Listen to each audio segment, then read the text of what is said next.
بطول باش و پنہا شو ازی عصر کہ در آغوش شبیر بگیری، اے مسلمان عورت بطول بن جا، زہرا بن جا، اور اس عصر سے پنہا ہو جا، چھپ جا، علیحدہ ہو جا، تاکہ تیرے آغوش میں حسین جیسا بچہ پیدا ہو۔ یہ پہلا ہے حجاب، سیگریگیشن آف سیکسز۔ میں نے ضیاء الحق صاحب سے کہا تھا، کیونکہ ان کی شورا میں شمولیت کی میں نے جو ہے دعوت قبول کر لی تھی، مشورہ دینا ہے۔ میں اپنے مسجد کے ممبر سے بھی مشورے بھی دیتا ہوں، تنقیدیں بھی کرتا ہوں۔ جیسے انگریزی کا محاورہ right from the horse's mouth, تو right into the horse's ears کچھ کہا جا سکے تو اچھی بات ہے۔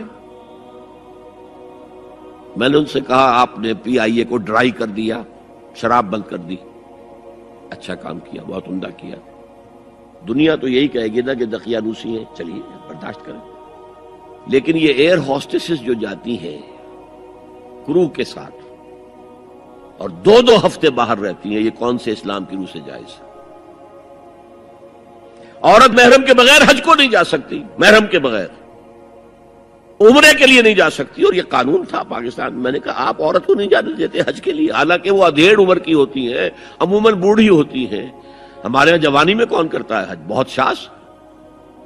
یہ تو آپ کو نظر آئے گا جاوا، سماٹرا، انڈونیشیا، ملائیشیا، وہاں سے جوان جوڑے نکاح کے بعد پہلا کام حج۔ کہ ہمارے ہاں تو بڈھے ٹھیرے گئے ہوئے ہوتے، اور پہلے زمانے میں تو ان کو رخصت کر دیتے تھے کہ بس رخصت ہی ہو جائیں گے، یہ اب واپس نہیں آئیں گے۔ اب تو میں نے کہا یہ کون سا اسلام ہے؟ خاموش، چپ۔ میں نے کہا یہ ناشتے کی ٹرے اور کھانے کی ٹرے مرد نہیں رکھ سکتے سامنے۔ میرے خلاف باقاعدہ خواتین نے جلوس نکالے پاکستان میں جب میں نے پردے کی بات کی۔ گورنر سندھ کی بیوی جو ہے اس نے لیڈ کیا جلوس کو۔ میں طالبہ کیا کہ ان کی ٹیلی ویژن کے اوپر جو ہے ان کا سامنے آنا بند کیا جائے۔ میں نے کہا ٹھیک ہے۔ بدا الاسلام غریبا ویسعود کما بدا فطوبی للغرباء۔ اسلام شروع ہوا تھا تو اسی حالت میں تھا کہ کوئی اس کو جانتا پہچانتا نہیں تھا، پھر جب اسلام غالب ہو گیا تو طاقتور کے تو سبھی دوست ہیں، سبھی پہچاننے والے، لیکن ان قریب اسلام پھر غریب ہو جائے گا۔ تو جو اسلام کی غربت کے ساتھ خود غریب ہو جائیں ان کے لیے مبارکباد۔ اسلام کا دامن نہ چھوڑیں، چاہے انہیں کہا جائے کہ یہ تو بڑے ہی دقیانوسی لوگ ہیں، بڑے کٹر لوگ ہیں۔ میں نے اس زمانے میں چیلنج کیا تھا، مجھے بتاؤ کیا فرق واقع ہوتا ہے؟ آپ کہیں گے عورتوں کو اگر ہم گھر میں بٹھائیں تو ہماری اکانومی سفر کرے گی، آدھی ہماری جو ہے لیبر وہ کام نہیں کرے گی۔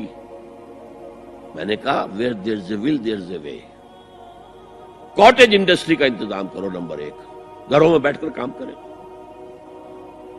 دوسری جنگ عظیم کے دوران ایک بڑا علاقہ تھا دلی میں جس کا ہر گھر کارخانہ بنا ہوا تھا، کرخندار، یہ ایک قوم کا نام پڑ گیا، کرخندار۔ چھوٹی چھوٹی مشینیں لگی، کہیں بٹن بن رہے ہیں، کہیں بکسوئے بن رہے ہیں، کہیں نکریں سل رہی ہیں، کہیں پینٹیں سل رہی ہیں، کہیں جو ہے کرتے سل رہے ہیں، قمیضیں۔ صبح کے وقت ٹرک آیا، خام مال دے گیا، شام کو آیا، تیار مال لے گیا۔ عورت نہ گھر سے نکلی نہ باہر گئی، کچھ نہیں، اور کام کیا، کما لیا۔ کاٹیج انڈسٹری کا انتظام کرو۔ اسی طریقے سے ایسے یونٹ بناؤ انڈسٹریل جس میں عورتیں کام کریں، عورتیں سپروائز کریں، ورکنگ آورز کم رکھو تاکہ وہ اپنے گھر کا کام بھی کر سکیں۔ کرو۔ عورتوں کے ہسپتال میں عورتیں مرد، عورتیں مریض، عورتیں ڈاکٹر، عورتیں مریض، عورتیں نرسز۔ مردوں کے ہسپتال میں فیمیل نرسز کا کیا کام ہے؟ کیا میل نرسز نہیں ہوتے؟ اور کیا آرمی کے اندر جو فارورڈ یونٹس ہوتے ہیں کہ جو جاتے ہیں محاذ کے اوپر، ان میں کوئی عورت نرس جاتی ہے؟ میل نرسز جاتے ہیں، حالانکہ سب سے زیادہ نرسنگ کی ضرورت وہاں ہوتی ہے۔ کسی کا بازو اڑ گیا ہے، کسی کی ٹانگ اڑ گئی ہے، کسی کے پیٹ میں آ کر کسی بم کا ٹکڑا جو ہے لگایا، تڑیاں باہر نکلی ہوئی ہیں، تو نرسنگ سب سے زیادہ وہاں ضروری ہے۔ وہاں تو فیمیل نرسز نہیں ہوتی، میل ہوتے ہیں۔